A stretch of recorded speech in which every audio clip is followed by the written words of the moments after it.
This is my first time recording on my MacBook, so I'm sorry if it's shitty quality. Many people have different definitions of consciousness, right? Take off this hoodie, I'm sweating. Also, this hoodie is amazing. Just want to shout out Unbounded winners. It's not sponsored, but it's my boyfriend's brand, so can't hate on me for plugging that in. But I'm sweating. Let's get into it. So there's plenty of debates from like the beginning of time about consciousness, right? What is consciousness? Is everything conscious? How do we define consciousness? When science first originated, they agreed that consciousness should be left out of the equation because it was too confusing. That something potentially outside of us or complex and not something measurable could have an influence on matter, right? Something non-physical could have an impact on something physical. That was just too confusing. And now in our day and age, science is like, we are missing a major piece of this picture because there's only so much we can measure. When we measure things, they are true, right? They are there. But even the act of measurement influences the outcome. And not only that, but again, what we can measure, the tools that we have to make measurements are limited. They're limited to physical things, that we can only measure things that are visible or perceivable, right? Think about the non-perceivable. Try to measure how much love you have for certain things. I can, show you a picture of your mom and your brain would light up in certain regions, and I would write down the number and associate this brain activity with love. We experience love. We experience joy. But there's absolutely no way to measure love, right? Like, how much do you love your mom? How much do you love your partner? We can create an arbitrary scale and we can conversate about, maybe I love my dog this much and I love my mom that much and I love my partner this much, and I can align them in a way of how much I love them, but we cannot measure love. And I can't say that I love things more than you love them. If we both love ice cream, how could I show you scientific proof that I love ice cream more than you? There's no way we can measure that because it is an experience that's happening within consciousness that is non-physical. But materialists would argue that the sensations we feel are because of our brain, that our brain is secreting neurochemicals that stimulate our neurotransmitters, and that creates an experience that we call love and we call joy, and there are drugs that we can take that make us feel more in love or more joyful and more happy. Does that mean that consciousness then arises from the brain? That our entire conscious experience, everything we feel, comes from the brain? That's the question of the day. Before I actually get to answering the question, I want to bring up a book. So it's a book by Thomas Nagel, and it's called What Is It Like to Be a Bat? Thomas Nagel argues consciousness has an irreducible subjective character. You cannot reduce the amount of love to a number, right? The same way that we do in science every day is we reduce things to numbers so that we can extrapolate meaning to what it is that we are measuring and create a story. It is actually impossible to fully understand from an objective and physical perspective. So the idea is that when you think about bats and their echolocation and their behavior and their lifestyle, we can learn everything about bat physiology, bat biology, how their brains work, how they behave in the night, in the day, what they eat, their instincts, and basically everything there is to know about a bat. We can learn it all. Yet we can never know what it is truly like to be a bat. We will never experience how a bat perceives life. We can assume what their vision might look like. We can use science to interpret what they might see, how they might see the world. Through echolocation, they are nocturnal animals, so how might their vision be different than ours? Could we simulate that with virtual reality, augmented reality, and try to simulate what it is like to be a bat? Yet we will never, ever have that experience. You only know the truth when you experience it. That's really important to understand, because we read all these books, all these research articles, collect all this data, we have debates and conversations about these topics, but you really don't know the full picture until you experience it. I can try to tell you everything you need to know about manifestation, conscious manifestation, and I have a lot of videos about it. But if you don't even think that there is such thing as manifestation, because you've never experienced anything in your life that felt like you maybe manifested it, then you have no perception of it because you haven't experienced it. And so people that are materialists have a really hard time with spirituality because they are separated with this line of consciousness, right? Scientists have drawn a line, said consciousness is over here, we're not dealing with it, and that's the spiritual realm. And science, physical-based evidence, is here in this realm. And I understand this, and I can read the papers, and I can predict what's going to happen when I feed my cells in a dish with this drug. I know how they're going to respond to it. I can predict their signaling, their behavior, their phenotype.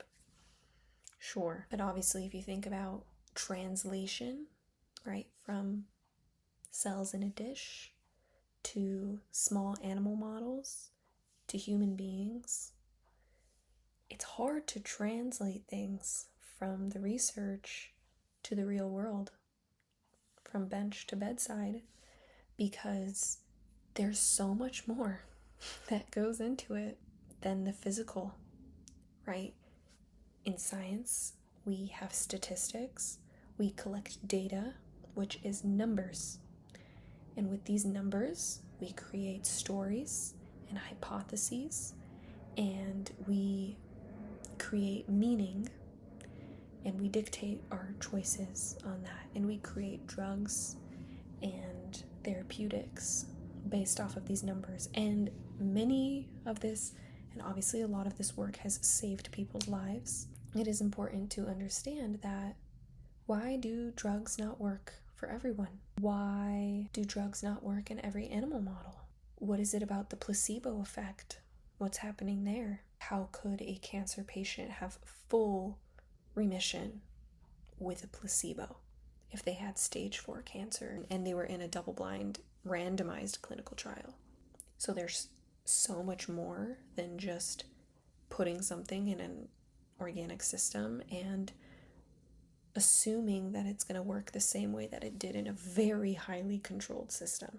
But even then, there's a study that Deepak Chopra brings up. There was a study in Ohio State University that was done with rabbits. It was done in the 1970s. The original purpose was to investigate the link between high cholesterol diets and heart disease in rabbits. They had groups of rabbits that were fed the same high cholesterol diet, fed the exact same food, right? Imagine just having different cages. These are called replicates. You can't just take one group of rabbits and get a result and say that that's the truth, right? You want to have replicates. What was interesting was one group of the rabbits fed the same diet as all the other groups, showed 60% less heart disease than the other groups. The investigators later discovered that the reason for this anomaly was because a particular technician spent extra time with this group of rabbits and he would basically just take them out of their cages and pet them and cuddle them. So what is it about connection and love, and that it's not about what you eat? It's so much more than just that, right? So in science, we try to control things so that we can see effects, and then these effects, they work in controlled settings. But we don't live in vacuums, right? We live in the real world. And so that's why a lot of drugs and findings don't actually translate, even though they could. They could if we had a full handle and understanding on everything that went into it. But they don't typically translate because we're humans. Some humans exercise, some don't. Some are very stressed, some are not very stressed. Some eat like shit, some eat cleaner. You know, maybe today you just woke up and you're kind of moody. Like, why are you moody? You know, hormones and energy, your energetic state. How do you feel about yourself? How do you feel about the world? What does that have to do with your health?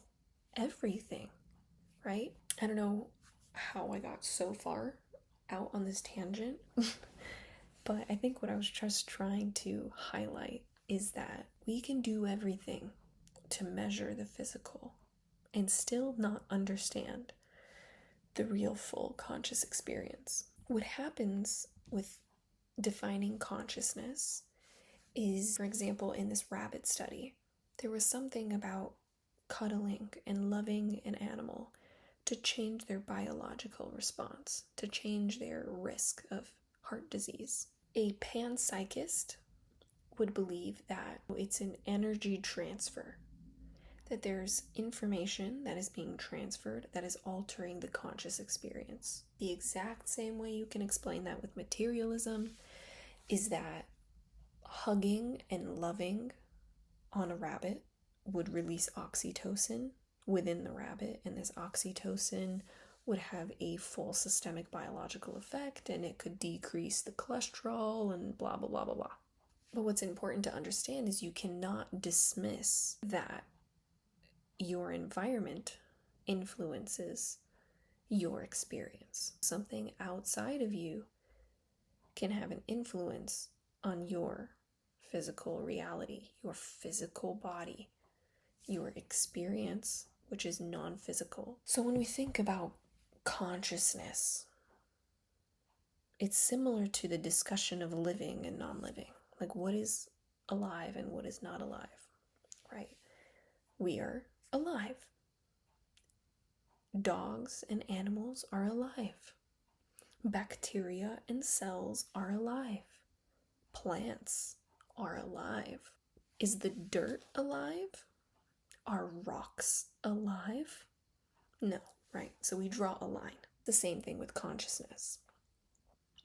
There's this idea that with more complexity equals more consciousness.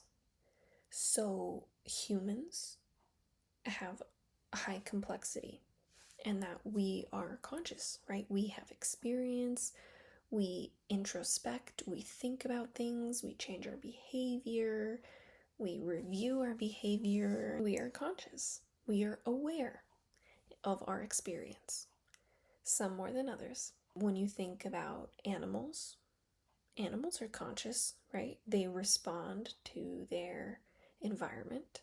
They have behaviors that they can change and change in certain situations. They have an experience, but we don't think they have an experience to the same level that humans do. But I don't think that's true. I think we just don't understand their experience at all. That doesn't mean that they have less of an experience than we do. They might even have more of an experience than we do. I think they all telepathically communicate. Think about plants, right? You can even go on PubMed and see how many papers have been published talking about plants being conscious. Because again, they're responding to stimuli, right? They respond to the sun. They photosynthesize. Sometimes they choose not to grow in certain situations, and then they choose to wait, and like they have full behavior. And there's also experiments where you can speak to plants. Like you'll have the same exact plant planted in the same exact soil, same amount of water. You give the water at the same time, they get the same amount of sunlight, same temperature, same condition, everything is controlled as possible. You take one plant, you tell the plant that you love it and you're beautiful and you're so strong and you produce the most beautiful flowers. And then you tell the other plant that you're ugly and I hate you and you're disgusting. How many people have replicated this experiment? Every single person has seen that the plant that you speak highly to and you give positive vibrations grows strong, big, beautiful, vibrant, fast. Whereas the plant you speak shit talk to will die, rot, brown, just look sick. So what is it about our energy? How are we connected? How could our words influence a plant in the plant's life, in the plant's behavior, the plant's phenotype, right? Think about yourself, right? If you could do that to a plant, if you could do it to rice, you could do it to your body. So be careful about what you think, about what you say to yourself, what you say to others. How we speak to children, they soak it up the same way these plants do. So plants have some consciousness, right? But what about rocks? Are rocks conscious? Right? So then again, there's this arbitrary line. But the kicker is everything that is matter is made up of the exact same fundamental particles.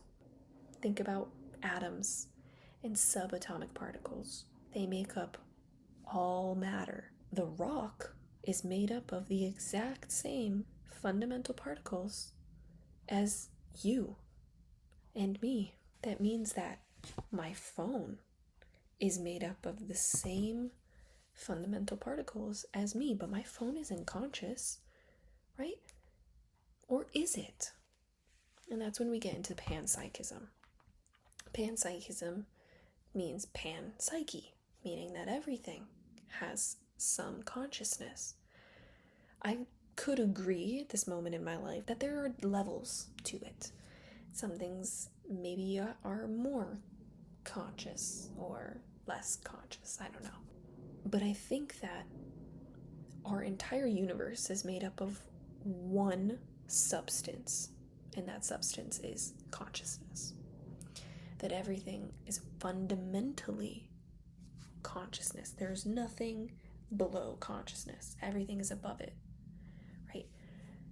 Materialists think consciousness is an epiphenomena, that it arises from materialism, that it comes from the brain, that it's brain signaling that creates our experience. They create our dreams, they create our physical reality. That the way that I see my room right now is because the light is bouncing off and all these photons and everything, and it creates an image in my brain, and then my brain flips it, and then I see it.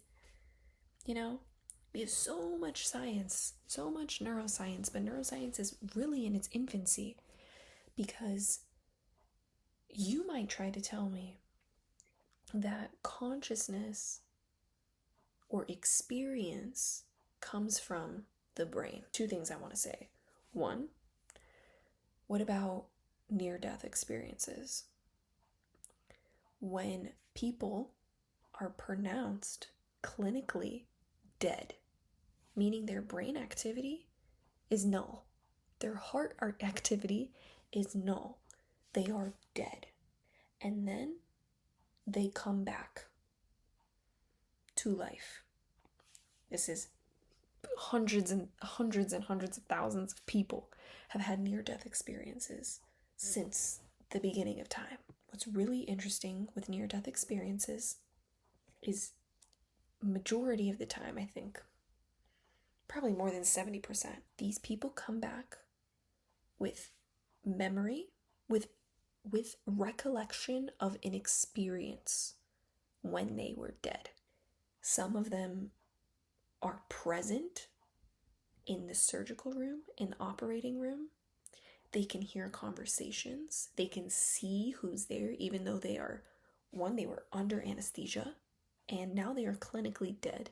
So how can they see, right? They always say that they're like in the top corner of the room and they can see everything, they can hear everything, they can hear outside of the room. They don't have to be in the room. They can go outside of the hospital room. They can go to different realms and different dimensions and hear conversations, have experience, come back with newfound knowledge, expanded knowledge, memory, right? How? Explain to me how. If the brain is what creates experience, but the brain is off, how are these people having conscious experience? How do they come back with talents and skills that they didn't even have before they died? Where is the memory being stored? You know, when they talk to their nurses and they're like, oh, I'm so sorry to hear that blah, blah, blah happened to you. And they're like, how the fuck do you know that? It's like, oh, I overheard your conversation in the hallway. And they're like, you mean when you were dead in the operating room on the table, you overheard my conversation from the hallway 3 floors down? Like, what? Explain to me that. That's number 1. Number 2 is why. This is the hard problem of consciousness, is why have experience? If the brain is creating an experience, for what? For what? Right? If you think life is meaningless and that we are all just specks of dust in this cosmic universe and nothing matters, this experience doesn't matter, what I think, what I say doesn't matter, that my life is insignificant, that when I die I don't go anywhere, and none of this ever mattered, why do we love? Why do we feel pain? Why have an experience at all? Why would the brain create it? Just 'cause the brain just creates it? There's the hard problem. It doesn't add up. And the thing with materialists, a lot of them are converting, but some of them still need more help. They need to understand that there is a major gap in science. You know, they take philosophy and they kick it out until philosophy becomes science. So many philosophical ideas have become science as we know it today. And they don't even, acknowledge the fact that it was philosophy to begin with. And it's because they're so scared to admit that they're wrong, that this is not the full truth, that it is bigger than this. And this is a part of our evolution, right? It's a part of our conscious evolution. We are recognizing that there is something bigger here, something bigger that we're missing, that maybe we are all interconnected and we are constantly connected to a field of information. That's how telepathy would be possible, is if we are interconnected in this substance of information, then I can tune to you and we can communicate through telepathy, through this substance that we can't see, nor do we fully understand, but we can do it, right? And obviously, in order to be telepathic, you have to ground yourself, right? You have to clear your mind of all the clutter, all the noise, and you have to just be able to tune your frequency, tune to someone, to something, in order to pass that information along. Even when you think about things that we don't think is alive, like I don't think my phone is a living thing, even though it is alive, right? It has a battery, and I can say that my phone died. We don't think it's alive the same way we think animals and humans and plants are alive. But I think it's conscious for sure, right? Like my phone listens to me. It sees me, it sees my environment, it has eyes everywhere. My phone is constantly listening to this conversation and going to send the information to mega corporations so that they could send me tailored advertisement and market shit to me so that I want to buy it. It's going to give me information tailored to what I like and what I talk about.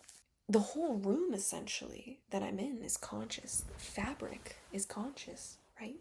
We know that different fabrics have different frequencies, that spandex and polyester have a low vibration, and that influences your frequency. We all have an electromagnetic frequency that we emanate, and what you put on your body, in your body, what you drink, what you eat, what you smoke, what you wear, the lotion, the products you put on your face, all of it influences your frequency. Some of it grounds you, some of it lowers your vibration, some of it causes anxiety, disconnection, confusion.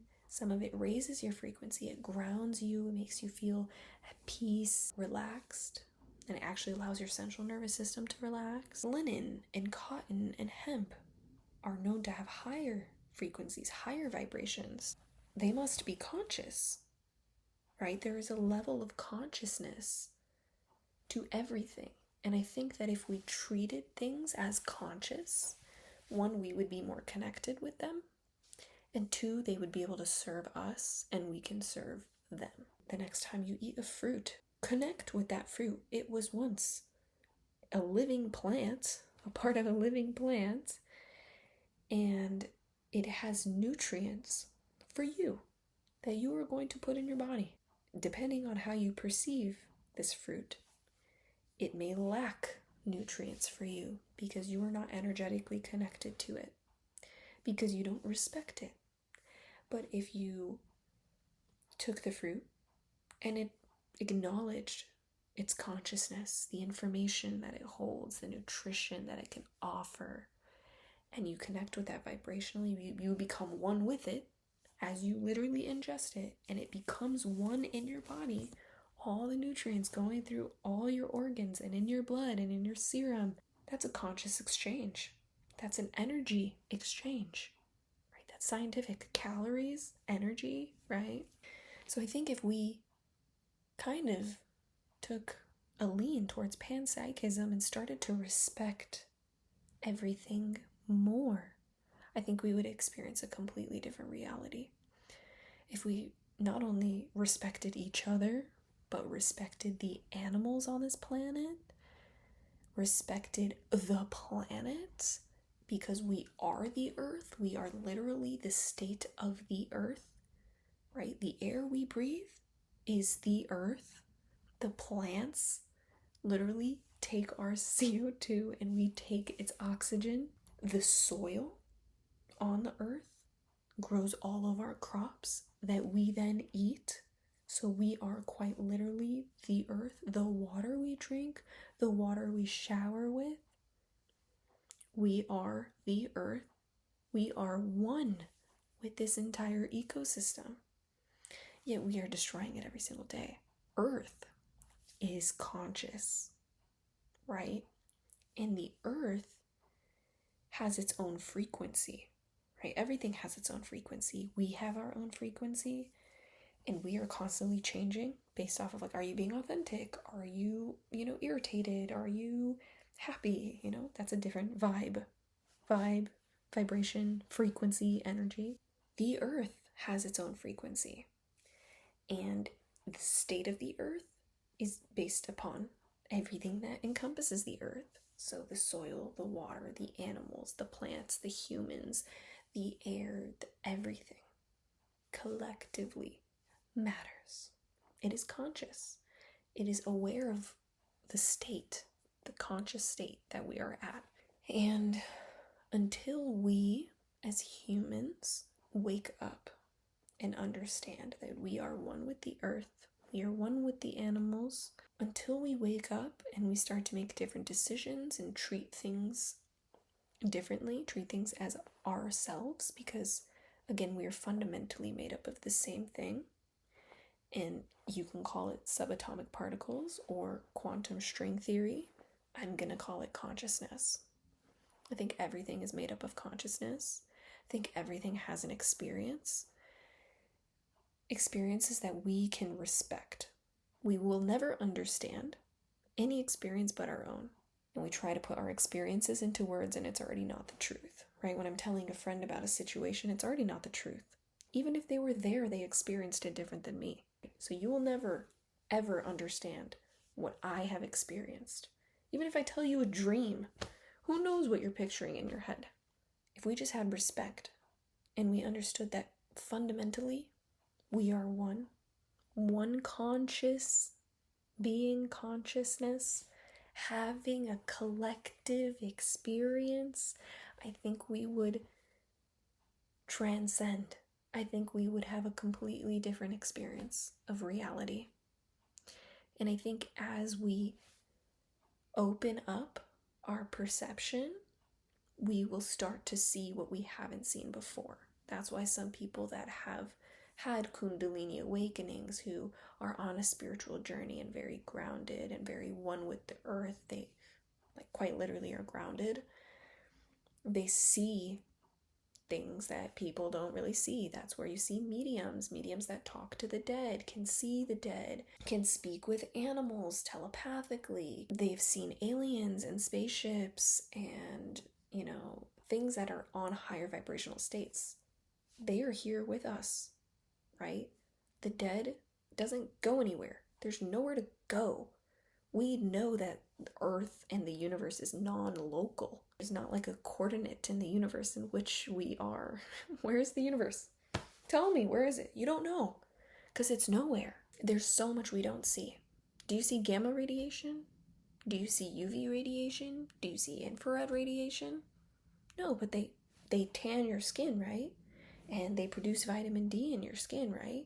And they can cause cancer, right? So they are real, and you appreciate that. What about gravity? Right? Gravity is fucking invisible. Yet that's because of gravity. So like, why can't we expand our perception to understand that there's a lot that we don't see that is real? And it is here, because the only place that there is here and now. Even time is an illusion. Oh my god, there's just so many directions I can go with this conversation. But I just wanted to pick your brain about consciousness. Hopefully open your perception a little bit, your mind, to different ways of thinking about the world that we live in. We are no different. Like, I have another video talking about human constructs and why no one should fucking believe in that shit anymore. Like, you're not your name, you are not your body, you are not your country, you are not your ethnicity, you are not your religion. You shouldn't identify as anything, because fundamentally we're all the same. We're all one. But to have an experience of other, there's an illusion, right? An illusion that I am me and you are you. So we can experience each other as if we are different, but it's just an illusion. We are really just one. But we get to learn about ourselves through ourselves, right? It hurts that with language we create words and people have defined themselves as those things. Like, do you think a dog knows it's a dog? Right? No. It's a knowing. It's a knowing of, I am you and you are me, and I respect your experience because I know it's different than mine. And I'd love to hear about it. So instead of saying I am Christian, say I explore Christianity. The same way you can explore Islam and Judaism and Buddhism and spirituality and atheism, you are exploring them. But you are not Christian. You are not Muslim.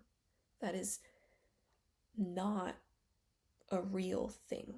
It is a word that was created to separate groups of people, and then that creates a whole mess of, you are that, you support that, I support this, that is wrong, this is right, you deserve to die, I deserve to live, this is my land, you don't have anything. Like, wars, every war, systemically rooted in these constructs that people identify as, and they say that they are right and that it is truth. But you need to understand that nothing is true but your experience, and no two people have the same experience, so no book you ever read is the truth. Okay? what you need to do is go inside, because all the truth is inside of you. Instead of listening to other people's beliefs and other people's stories and being like, yeah, that's how I feel, like I couldn't have said it any better. And then you're like, that is my truth now. Like, you need to do the work yourself, right? Take other people's perspectives, but make your own belief system and allow others to do the same. Respect others. I wish if I can turn back time, you make it very fucking clear that no one is right and no one is wrong. The idea of right and wrong is, again, the human construct. And when you think about consciousness is God, right? It's what people call God. God is in everything. God is what gives things life, right? Consciousness is everything. It's both everything and nothing. God is not something we can call a word. We call it God and we try to describe it with words, but we fucking can't. It's so infinite, so beyond us. Trying to put consciousness and experience into words is quite literally impossible. It cannot be reduced. It is irreducible. God or consciousness is unconditional. Unconditional love. It is infinite. Everything that could exist exists. Everything is right. Everything is valid. So there is no right and wrong.